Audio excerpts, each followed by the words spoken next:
Good evening and welcome to another edition of Dana Being Dana. I am your host, Dana Michelle, and I just want to thank you all for tuning in to what I consider to be one of our most important shows. Today we're talking about a topic that is very near and dear to my heart because it has impacted my village, my family, my people in a major way over the last couple of years. And the topic that we're talking about tonight is cancer. Before we get into it and I introduce my panel of close friends, family, I just want to acknowledge our sponsors for the evening. Our sponsor, Gary Harris Private Client Group, www.GH Private Client Group, 800-558-9769. And Veronica's House. They specialize in hair, wigs, all kinds of fabulousness, 630-995-2320. And Quantum Massage, quantummassage.biz, 815-342-4021. So I just want to thank you all for being here. And I just thank you, of course. I just want to introduce the panel, and we'll get into your specific stories shortly. So first, my friend Ann. Hi, everybody. My name is Ann Pullman. You're glad to be here. You're a return guest on Dana Being Dana. Yes, thank you. Do you want to just tell us what type of cancer that you've had? Sure. I had breast cancer about June 2016, so almost 2 years ago. Okay. Jeff, my good friends Jeff and his lovely wife, Ashley. Hi, I'm Jeff Burkholz. I'm Ashley Burkholz, and our daughter Kennedy had LCH, Langerhans cell histiocytosis, diagnosed in April of 2014. And how old is she now? She will be 5 next month. And we'll talk more about that shortly. My good friend Mark. Hey, how's it going, everybody? My name is Dr. Mark Gomez. A lot of people call me Dr. G, and I'm really excited to be here to discuss this very important topic. Thank you, Mark. And Dr. Dunn, my friend Alexis. No, I'm not a doctor tonight. My name's Alexis Dunn. I'm not going to talk too much about my story, but my husband was diagnosed with stage 4 angiosarcoma March 2007. Yes, and we're talking about different fundraisers tonight. We'll give you more details. Please stay tuned, but please share the show. The fundraisers that we're supporting are listed on my timeline already, so you'll see them there and consider making a donation, whatever you feel comfortable with. And Ivana. Hi. How are you? I'm good. I'm Devonna Judd. I have multiple myeloma, and I started treatment in 2015. Devonna is one of my super fans. She's been following me almost since the beginning, and I think she has liked and shared the show almost more than anybody else. So I just appreciate you being a fan, being a friend, and I just appreciate you being here, even though you couldn't be here in person, being here on the phone. So thank you so much. I think the number one thing that people take for granted is their health. And I don't think people give it much thought until their health is in danger, until there's some sort of health risk. And so I just appreciate you all being here. Devonna, I'd like to start with you. And my first question for the panel is, when and how did you discover the cancer diagnosis? For me, mine was really odd. I was diagnosed back in 2002, 2003 with the precancerous condition called MGUS. It's monoculopathy of unknown significance, monocolonial glopathy of undetermined significance. And that's a precancerous of multiple myeloma. I was 35 at the time, and they didn't know what it meant because usually multiple myeloma is diagnosed in the elderly, 65 years of age and older, and usually men, and usually African-American men. So they did not know what to do with my diagnosis. So you're not to follow me. You're not an African-American man. No, not even close. And I wasn't even 65. Wow. Nope. So they wanted to follow me. I went into the ER actually for abdominal pain, and they were doing tests to determine what it caused the abdominal pain. Ended up with the diagnosis of Crohn's and then the MGUS. So followed for a little bit. Went back in 2012, got more blood work. They determined it was smoldering. There's different stages. Smoldering myeloma was the next step before multiple myeloma. And then in 2014, they determined that it had advanced to multiple myeloma. I had refused treatment because I wasn't having any end organ damage. And because it's incurable, my mindset was, why start treatment that was never going to be able to stop? So I put it off as long as possible. And instead I did IVIG infusions, and then started the treatment in 2015 when the cancer was just overbearing on my body, and I was having a lot of immune issues. So I started treatment in 2015. And you said yours is incurable? Yes. Yes. Treatable, but incurable. Okay. Anne, when and how did you discover your diagnosis? So I have 4 small children, and I had stopped breastfeeding my youngest. So he was probably about 6 months old, and I felt a small lump on my breast and didn't think much of it at the time. But a few months later, I felt it again, and I just felt like I should contact a doctor about it. So I just brought all the 4 kids with me into the doctor's office, and they were very reassuring that it was a clogged milk duct. They see this all the time, but I still decided to pursue getting a mammogram, and I put that off over a month, I think. By the time I went in to go do that, it was June of 2016, so about 6 months later. And at that point, there was 4 masses, and I had stage 3 breast cancer. So I think for me, it was just kind of being, I had just turned 38 years old. I have 4 small children. Everyone was very reassuring that they see this all the time, that it wasn't cancer. And then it came back and it was. Right. I remember. Can you tell us about your treatment? So, I had stage 3 breast cancer. It's a HER2 new positive breast cancer with ER and PR positive. So basically, my cancer is fueled by hormones. They decided that I would do chemotherapy first. So I did 6 rounds of chemotherapy. And then I went on to have a double mastectomy, and from there, I did reconstruction, and then I went right into radiation. I also did something that was available for my type of cancer, which is immunotherapy. And I did that for a year of 2 medications. I would have to go in and have IV infused every 3 weeks for an entire year. Now I take a medication every day and have yearly checkups. So, luckily my cancer responded to all of the treatments. But it just was the quickest, 2 years of my entire life. And what's your current status? Right now, I don't have cancer, but it's, and I'm very lucky. But you just always have that over your shoulder. That's true. That's true. Jeff, Ashley, tell us about your baby and how you discovered her cancer diagnosis. You can go for it. All right. Well, shortly, right around the time Kennedy was going to turn 1, she was, starting to cruise and all that kind of thing. And then she kind of stopped moving around as much. And she also had like a runny nose. And so we thought she was just sick.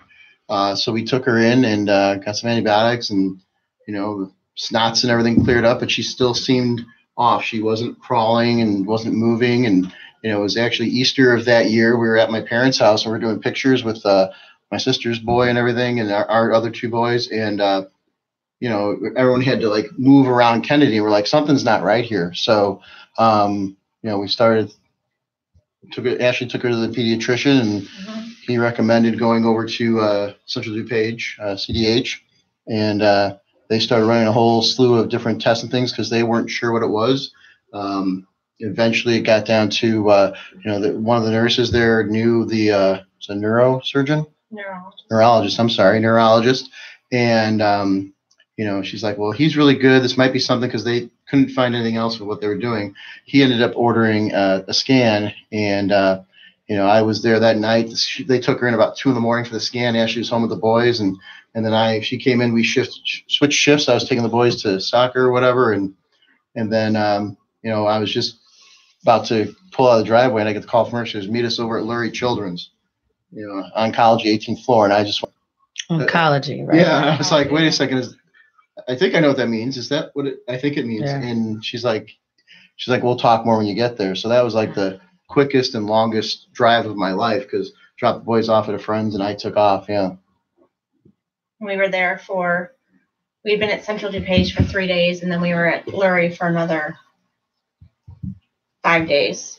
And we went through all the rest of the scans and did CT scan and did a bone biopsy, skin biopsy, and it did finally come back. And of the scenarios we were given, we were given the best case scenario with what she was diagnosed with, LCH.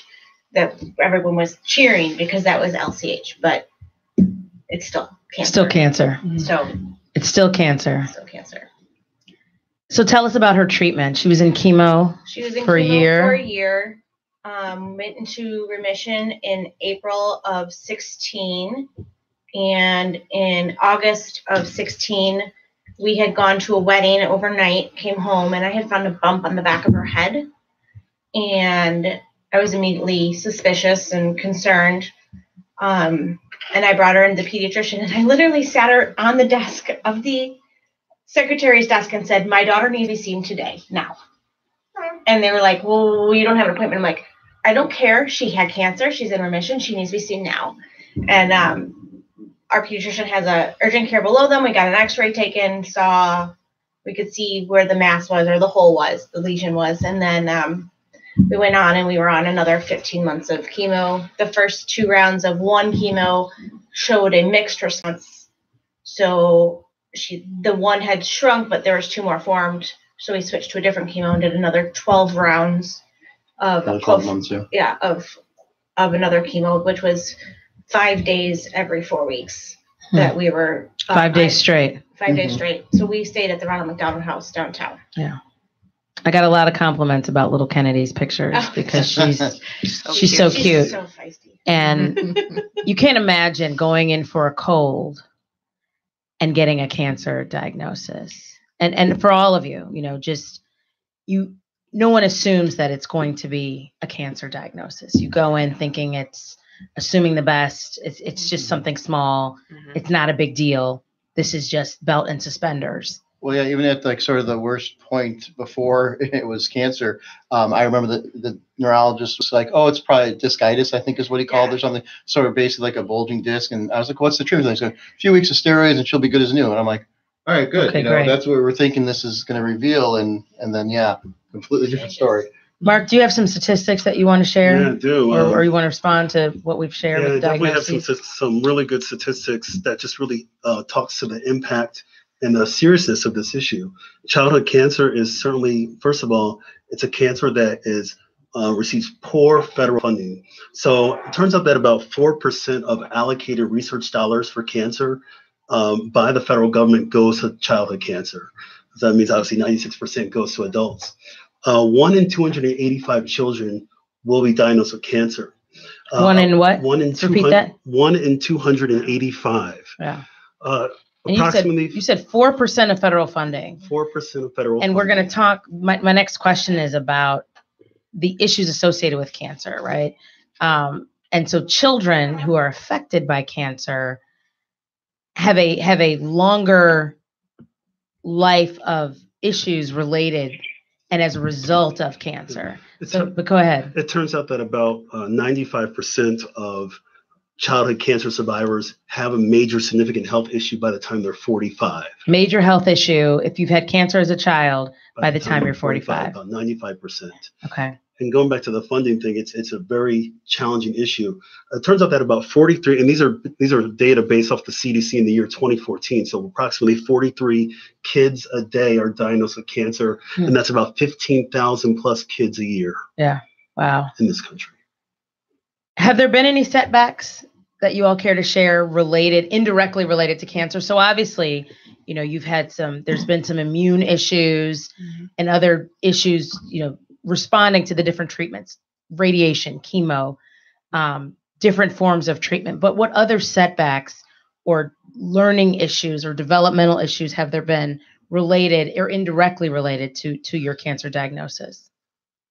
I mean, I'm going to speak for myself, but, I think cancer is physical, but it's also this emotional, that's an intangible, you can't diagnose the emotional. You can't treat it like the cancer, and it affects everybody in your family differently.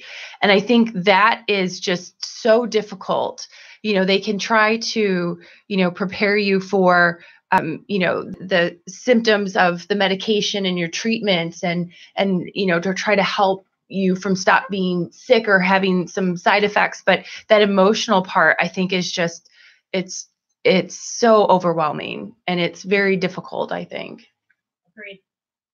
I think one of the most poignant parts for me was, and more recently, was that when we told Kennedy she was going to get her port out, so the implanted device that allows them to get IV chemo, we told her that it was going to come out, and we were all excited. And she said, "No, it's mine. I want it in me." So once we got over that and she got it out, then it was about a month ago now, she asked me where my port was when I was 4 years old, because she just figured everybody had one. For her, it's normal. That's her new normal. And so I had to explain to her that she was a supergirl, and she had super strength, and she was able to have a port, and not everyone gets one. And she knows she had cancer. She doesn't necessarily know what that means, right, but she knows that she had cancer. And so, like, the whole port thing, like, just that really hit me. Because she's only 4 years old. She's only 4. She hasn't even been to kindergarten yet. So while you were dealing with not only your diagnosis, but all the treatment, there's milestones of ABCs and colors. And we're still getting there. Yeah. Because that's just not on the radar when you've got a cancer diagnosis. I want to just pause for a minute and talk about some of our fundraising, because I think we've got some important charities that we're all supporting here tonight. And we would love for our listeners not only to share the show, but to also find it in your heart to donate to some of these charities, because we're raising money not only to support cancer research, but organizations that support pediatric cancer and other organizations. So, Alexis, do you want to start with the angiosarcoma awareness?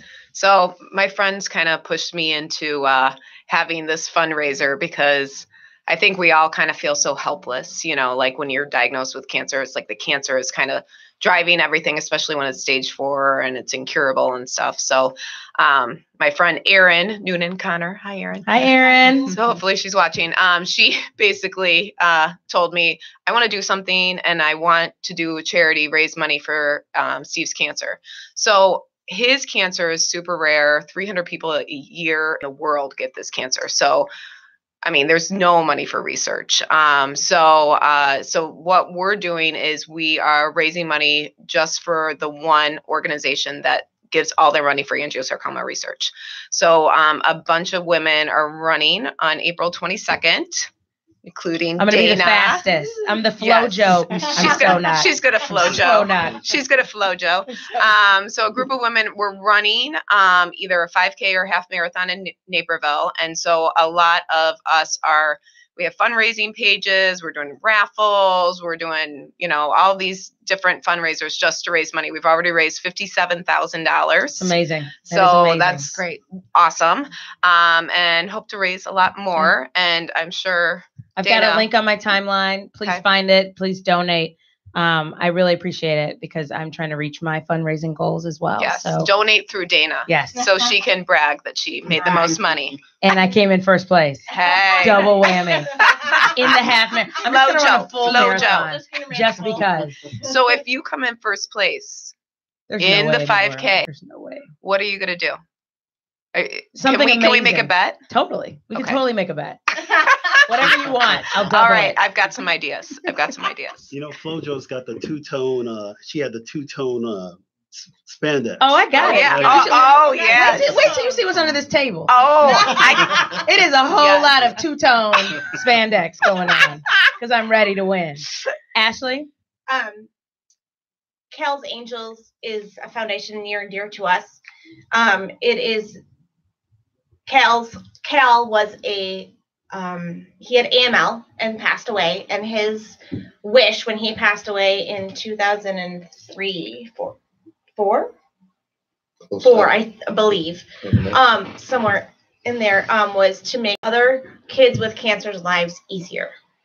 So Cal's Angels grants mini wishes up to $1,000 per kid that is diagnosed and per relapse, which is huge because you get that relapse and it's a whole nother ball of wax. And so they raise money for that, and they present themselves as War on Cancer, Wishes, Awareness, and Research. Wishes, Awareness, and Research. How have they impacted you all directly?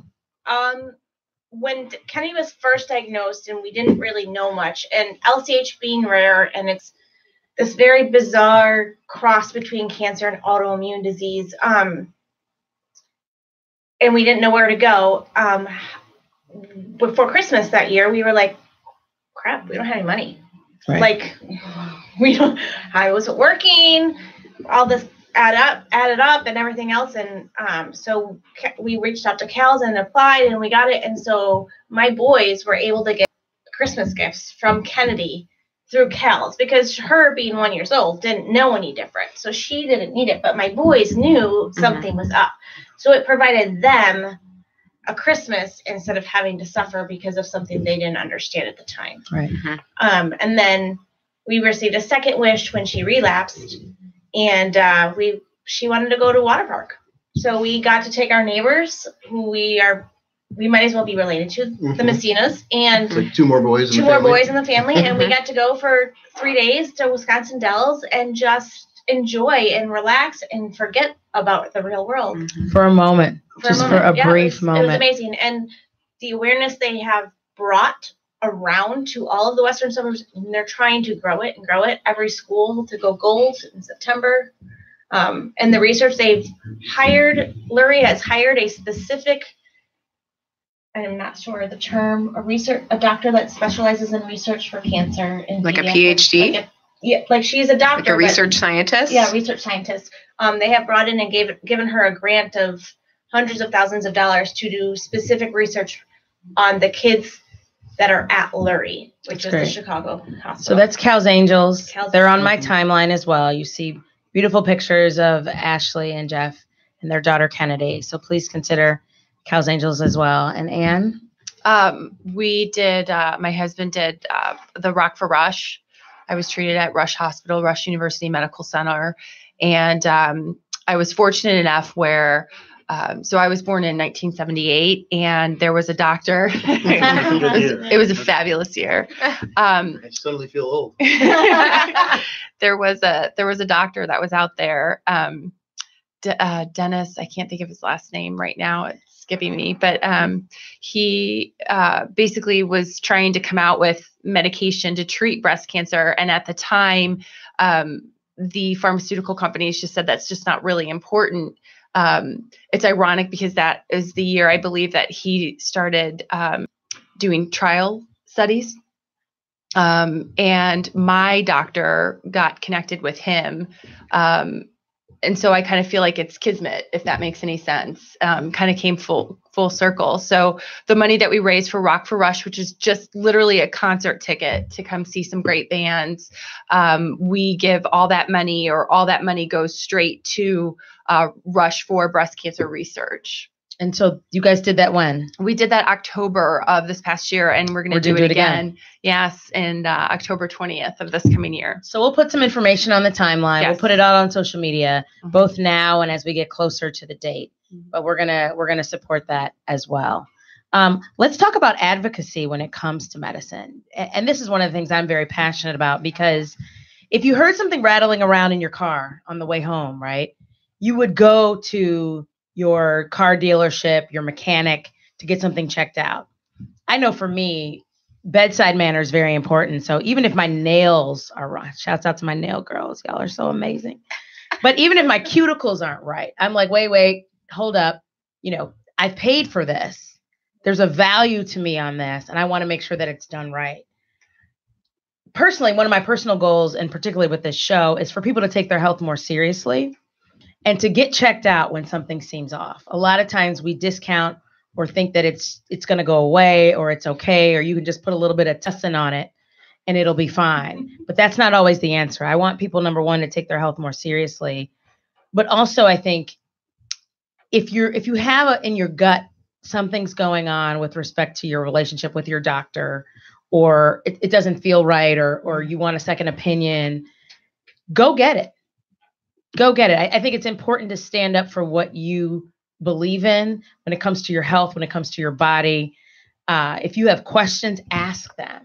And a lot of times I think people are afraid to ask questions. Some of my best friends that I've known forever are doctors, and they're great people, but they're also really good at what they do. And I think they're happy to answer questions when they feel like patients really want to know and fully understand. So does anybody want to talk about some of the advocacy that you've had to do on behalf of your kid or for yourself when it comes to your cancer diagnosis? I mean, I think personally for me, having a newborn and for small children, I mean, I think I know when I went for my first biopsy, everyone pretty much said, don't worry. And I just knew. I mean, I can't explain it, but I just knew. And after a long weekend, to get the phone call and to say that it was cancer, it was just like, I can't believe this. But wait, I have to come back for another biopsy. It's like, well, that's going to be cancer too. I have a feeling it's going to be cancer. Yeah. So, it's like, I mean, I think the thing is people just assumed that because I was a young mother with a newborn that there's no way that I could have, stage 3 breast cancer. And I went doctor shopping. I mean, you just don't get treated by the first person, although the first people that did diagnose me, I think automatically assumed that they were going to be the ones treating me. And it's like, that's great, but you're not it. They weren't my people. And I'm so lucky because, like I said, it's like kismet that I have a really good friend who's a doctor who was just basically like, this is what you're doing. And if I got cancer, this is what I would do. And I got an appointment and met the doctors at Rush, and, it was great. It was great. But, I kept copies. I camera phoned. I camera phoned my stuff. And so if anybody ever asked for a test, I had my camera, I had my pictures. And I could just text it to them because having that information at hand, you need it. You don't have time to get a disc. You don't have time to go back to the hospital and pick it up. And they give you the papers and you've got kids. They go to unknown places sometimes. So, you need to have that information available right away. So I think you just have to be in the driver's seat of some journey that you've never been down before. So you just have to assume that you are going in the right direction. Right. Yeah, you have to stand up. You have to stand up to the doctors and the nurses and whomever else and say, I don't understand. I have a question. I'm not sure that this is, I don't know, but I'm telling you, I don't feel this is right. That intuition is real. Whatever that means. It could mean one thing or it could mean a good thing or a bad thing. Whatever it is, I'm telling you something doesn't feel right. Well, and I just want to add on, with Kennedy's situation, Ashley was absolutely amazing. Like, she was her champion from start to finish and still is. And, like she said, she had to cut back on what she was doing for work. I'm the primary income, so I had to keep going with what I was doing. And so, for me, getting through the day, it was easy because I knew Ashley was going to fight tooth and nail wherever she had to, be tenacious, get information, keep on, and the doctors, Larry, we had tremendously wonderful treatment, but in terms of, they get all busy, they're working, that's their day to day. So sometimes somebody's got to remind me, hey, we're waiting for the results. And Ashley was all over that. So it was just, hats off to her for being Kennedy's champion, as I said. Yeah. How long have you two been married? I don't do math. I was told there'd be no math. I lied. Ashley knows. It'll 13 years. What has this Since cancer 2005. diagnosis? I know what year we got married. There you go. How has this diagnosis impacted your marriage? Stronger, Mhm. better. What I admire about I you don't two know, is just your true partnership and really coming together in a time of need. And for Alexis and also for Anne, the partnership and the love between all six of you is something that I admire. And just in terms of our village, Mhm. we are the bad moms. Mhm. Shouts out to all of our friends who have been supporting us. They say behind every great woman is a text group hyping her up. Yeah, And these are the right. women in my text group. that's right. And we all support each other. But I admire that about you. You never know who you marry until something like this happens. Mhm. You don't know what kind of parent you are until you become one. You don't know what kind of spouse you have until you go through something like this. Mhm. What do you appreciate, and anyone can answer this question, most about your spouse having gone through this experience? Do you guys want to go first? I don't know. I just Okay, kind Feel of. free to Yeah, kiss it on is like that. camera. The kiss cam. Totally. No, in regards to what he said, he was the rock. He was the one who had to go to work. He was the one I knew I could count on him to do what he needed to do, so that it gave me the ability to do what I needed to do for Kennedy. So it was always just, it was just that flow, that ebb and flow, and we figured it out. And yeah, it sucked at times, and it wasn't always easy, but there was never a point in time where there was anyone else I'd want to go through it with, because I knew I could count on him for what I needed, and he was going to be there. And what he needed, I think I was there for what he needed on the other side, on the flip side. Yeah, well, absolutely. I mean, it was, like I said, her, like I knew Ashley, obviously, I married her, I love her, and she was a great mom before all this happened. But just, the attention to every conceivable detail of what Kennedy needed, and, the stress that was in there. I mean, when it came to like nights at the hospital, like she would stay over there. I never spent the night in the hospital, really. I was with the boys and working out with, family and friends, whatever, to get them to school and things like that. So there's a lot of people who helped us in that regard. But, I kind of had the coordination of kind of keeping the boys' lives normal, but she was dealing with all this stuff. I still don't understand half the things she says when she talks about medical, because she spent hours talking with doctors that I have not. And she knows okay. all the terms. Like when Dr. Ashley to you. When I first met her, I thought she was like a nurse or like something, because she knows all the terms. Well, you've definitely been your own advocate. I mean, Yeah. that's one thing that's important. And I think as adults, for our own selves as well as for our own kids, we have to be advocates. Absolutely. You have to ask the question, and you have to push the envelope, because if you don't, no one's going to fight for you. Mm-hmm. You have to do your own fight. Mm-hmm. Except your wonderful internist that loves you. And I just think you're amazing. What has been the impact on your children? Either Kennedy, for example, or your other children? Yeah, I mean, my kids thought my port was I fought bad guys in the night. I charged that with Energon. I mean, that's what they thought I did. I mean, I think I was lucky that my children were so little. I think my oldest was 5 at the time. So I had 5, 4, 2 and 6 months. I don't even know. They're just so little. But you know what? I hid them. I hid them. You hid them? No, I hid the cancer from the children. That is from chemo. That is killed the brain cells. There is no hitting or inappropriate touching on Dana being Dana. I did not hide the children.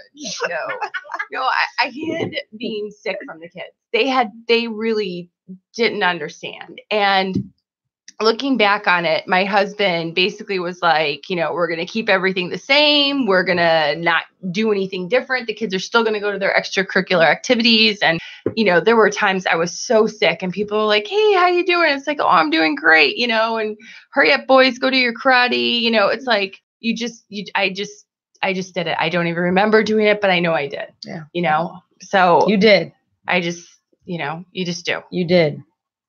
Mm-hmm. Let's talk about your support system, because I think what's hard, and we've talked about the 5K and the half marathon that I'm running. I think Half marathon. yes, Flojo. just kidding. But I think that a cancer diagnosis is very much a marathon. And I think Totally. oftentimes people get disease fatigue, if you will. Mhm. Sometimes people get bored with long-term disease. You get a diagnosis, it's, oh my gosh, I'm so sorry. What can I do? And then 3 months later, it's not the same, the same fan club. Mhm. And so does anybody want to talk about your support system? Yeah, Yeah, Devonna's still there. Devonna should answer this. Yeah. I'm listening. She said listening. But you answer this one. Do you want to because answer this question? You've been dealing with this for a while. My support system, I don't have any significant other, so I've been my own support system. I have a group of friends that are there when I really need somebody, or that. But a lot of people that start with you is not going to finish with you, especially on a long-term diagnosis. At least that's what I figured out in my battle. I have a lot of temporary people, but nobody permanent on a day-to-day basis, but I do have permanent people temporarily. Does that make sense? It does. Yes. I think people get tired of it. It's so depressing. Yes. It's so overwhelming. I think people just get overwhelmed with it, and they can't deal with it, and it's depressing. And why do they want to deal with it if they don't have to? And Devonna, this is Ann, and this is just a question. You know, doesn't it feel like sometimes, you know, when friends offer to help you, sometimes you feel like you have to help them more because, you know, yes. it's like, okay, well, I'm not going to call that person. Right. No, but no, because it's going to be more. It's more work to ask for help than it is actually just do it myself. Yeah. Right. But I think it's important because, you know, one of the purposes that I have for this show is that I want people to be more comfortable showing up. Showing up is a theme and a part of Dana being Dana. I believe in showing up. I believe in being present. I believe in being there. I believe in not just saying, call me if you need me. Be intentional. But being intentional. Mhm. I'm here. Mm-hmm. Put me to work. Mm-hmm. What can I do? And so if people don't get anything from this show besides sharing and giving me first place credit in April, but I want people to show up more. Right. Call. Ask what you can do. Be there. Don't even ask. Just show do. up. Just show up. Yeah, I was just going to say, don't say, what can I do? Say, can I bring you dinner? Can I, Right. I'm coming over to help do this or do that, or I'm taking you to chemo. Don't even ask, just do it. Right. So I guess I was a little bit different in that aspect. Like I had my core group, I had my family, and I don't know what I would have done without my mom, you know, and my soon to be mother-in-law. I don't know what I would have done without her either, you know, but my mom put her life aside and moved in with us. But in my mind, having young children, I did not want a revolving door of people coming in and out of our lives. That's going to be harder for me to explain. I had a really good friend who also had cancer. She drove my children to school every morning, and another good friend picked them up and brought them home. So I had the same people in my circle helping me out, and God bless their souls. They did it for, you know, over a year to try to help me through this. But I think for me, I would rather have a smaller group have that consistency with my children and let people who really need the help. Like I needed help, but I didn't need the help as much as other people. Right. So I'd rather have those people, you know what I mean? Like use those efforts to help people that really need it. Right. And just kind of on that too, I think the other thing for people to consider that I wouldn't have thought of necessarily before is it's hard, I think, sometimes to accept help. And so like being intentional, almost being a little politely pushy, I think, you know, because there's a point where it's like, you know, it's like easier to do it on your own, you think, or it's like, you know, you don't want to put anybody else out or bother them. And you know, kind of, I think part of it is being a family or an individual going through it. I think part of it is first opening up yourself to being accepting of help too, because that's tough for some folks. And then for people to, like I said, be kind of politely pushy and say, what can I do? Or here, I'm going to do this, as you said earlier. I mean, I'm going to make you dinner. I'm taking your kids for the day just to give you a break, you know, whatever it may be. Yeah. And know that everyone is different. Like what worked for your friend that had breast cancer is not going to work for, like we all grieve differently and we all deal with problems differently. And I'm one of those people that it's like, this is what I need, but that might not be what Ashley needs, Right. So it's so hard. And I've been on the other side so much that you don't know what somebody needs. And Right. you don't know what to say. I mean, it's so hard because even though I'm going through it, I still don't know what to say to somebody that, just lost their husband or just, you still are just like, what should I say? Just because I'm going through it doesn't mean I don't know what to say. I think that's why a lot of people step back because they don't know what to do. Exactly. And they don't know what to say. And I want to encourage people to step up, even if you're not saying anything. Sometimes just being there is good enough. And what I have done sometimes is just put myself in the situation. In other words, I'm just going to show up. And what I've learned is that if you just listen, people will tell you what they need. Mm-hmm. It may not be direct. It may not be a direct ask, but you miss it if you're not present. So just by showing up, sometimes you can figure out what's needed because sometimes it's just company. Mm-hmm. And no one's going to say, can you just come through because I need company? But if you just show up and you just say, hey, I brought your favorite food. I brought your favorite drink. I brought your favorite movie. Everybody loves beaches. Maybe not. But just showing up. And then sometimes the needs will flow and you can figure out where you can get in. There's a lot of people watching. Cancer affects so many people. So many people are touched by cancer. And unfortunately, I think there are people who are listening today, who are watching today, who will be impacted directly by a cancer diagnosis. So what advice do you have for somebody who will get a similar diagnosis within the next year? Well, I'm going to go ahead and say a few things of advice. Number one, from a physician standpoint, we want people to get screened. There are things that people can do. Everybody's been touched by cancer, but things that I think are important is, number one, screening. Go see your doctor if you haven't seen the doctor. Go get a physical exam if you haven't had a physical How exam. often should you get a physical? For my patients, I usually advise them once a year in the adult population. And that's just a basic well-being check, some basic labs for certain populations, breast cancer screening. If you're over the age of 50, colonoscopy, unless there's a family history, you got to do it a little bit earlier. But colonoscopy, get seen. Get your vaccines for young women, girls. Get your HPV vaccine.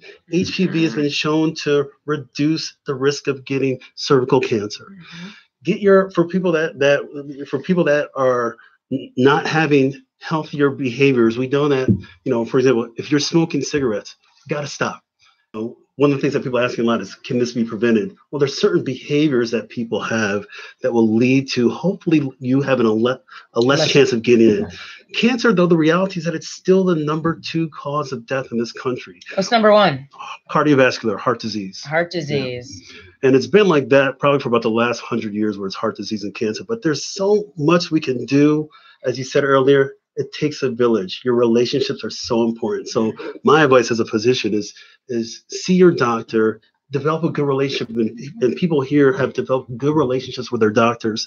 And let's just all lift each other up. And I'm just going to say one thing, even though I'm not a doctor today.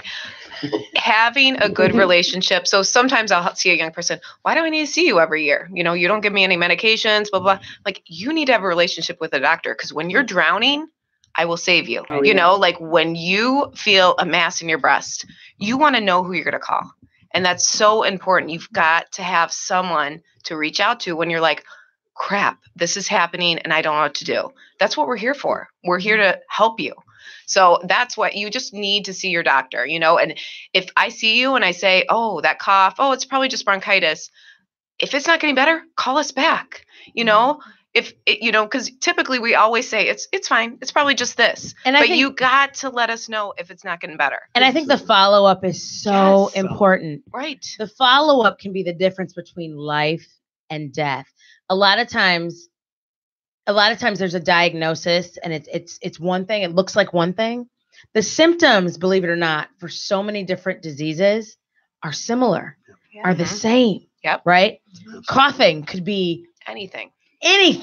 Yeah. right? So if it's not changing, and that comes from developing your relationship with your doctor. That's why I have so many friends who are doctors. We don't do though. But that's all right. When I cough, I call you. And I say, go see your And doctor. you answer the phone. Alexis will not save you if you're drowning. Sorry. Don't throw your lifeline to me. She will if we're at a bad mom's party. Oh, Dr. Dunn was my lifesaver numerous times before I started treatment. Yeah. Absolutely. Constantly calling her office. Oh, Absolutely. Ivana was a Lifesaver. sweet patient. Too bad Dr. Dunn's not here tonight, but we do have Alexis. Oh yes. No, I'm not Dr. Dunn. I'm Alexis Alexis. Macaluso Alexis. in whatever. her stead. Hey. She was a lifesaver. What are some of your coping mechanisms? What has been your saving grace through this process? There have been things that have given you a personal lifeline, whether it be God, a book, a serenity prayer, a music, a song, whatever. What are some of your coping mechanisms? I mean, I for one am thankful for the technology and the drugs that we have today. I mean, if you look back like 30, 40 years ago, I mean, if you had one of these cancer diagnoses, I mean, what would happen? You know what I mean? Yeah. It's unreal. So the fact that medical community has done all that research, all the money that people have raised to help support that research is fantastic. I think that to me makes me feel so good that it happened to me now, versus years ago. 1978. Oh yeah, but that was still a good year. But the other part of it too is that this experience, even before I had cancer, I was going back to school to get a degree in nursing, and now having cancer has really inspired me to do it again. And so I've already, I've started back to school again. Yes. Awesome. Congratulations. We're all studying with her. You. Yeah. Yes. Yes. But that to me is just, I want to be a part of that. Yes. I want to be a part of that. Well, I'm so proud of you. I'm so thankful for you all. I want to thank our sponsors. Before I do that, I just want to briefly mention the fundraisers again. And again, we'll put all this stuff on my timeline so you can see it. You can support it. Alexis? Oh, I have to talk again? Angiosarcoma. Angiosarcoma. We call ourselves the AS kickers. Yeah, Okay? AS kickers. But don't pronounce that. Of course not, 'cause we want to be on iHeartRadio. Yes. So just look for our thing. Yep. Yeah. And I've got a link on my timeline. Please support and make a donation. Ashley and Jeff? Cal's Angels. Yep. CalsAngels.org, which is awareness, research, pediatric cancer. We've also got a link as well. And Ann? For Rush. Rock for Rush. Info coming soon, both now and then closer to the date of the October performance. The show, again, is sponsored by Gary Harris Private Client Group, and it's also sponsored by Quantum Massage. And Quantum Massage is my personal massage therapist. She's a great friend of mine. She's branched out on her own. She's fantastic. When I tell you, I've been all kinds of stressed, y'all. And when I tell you, I've had all the kinds of crooks in my neck and everything else.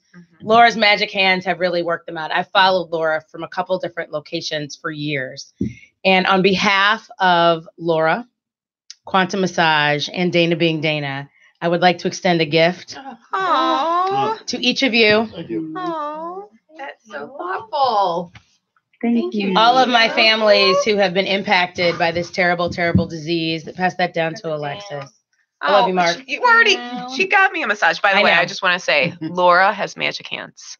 So And Alexis has already been to Laura. I have been, because Dana, that's another showing up. She arranged for me and Steve to get a massage, and she was awesome. And I'm just like trying to figure out how I can get back to her. I'm like, can I bring my kids? I just wanted to- I don't know how I'm gonna get there. We're gonna do a swap, Too remember? busy. Let's do a swap. I We'll just do a wanted swap. to do That's a something deal. for you, and it's important. Devon, I've got one for you here. Yeah, Devonna. So I hope you'll come to Naperville. But in your envelopes is a free massage on behalf of Quantum Massage and Dana being Dana. Oh, thank you. Please visit Quantum Massage. It's a fabulous place. It's right downtown Naperville, and they do great work. And they have been a huge sponsor tonight. I want you guys just to relax, enjoy. Thank you. Aunt Dana will keep your kids, and we'll give you free babysitting while you enjoy. Thank you all. I love you guys. You guys are a part of my village. You guys are a part of my family. And I appreciate you guys being here and sharing your story. Next week on Dana Being Dana, I'm on spring break. Woo! With Gail. With Gail.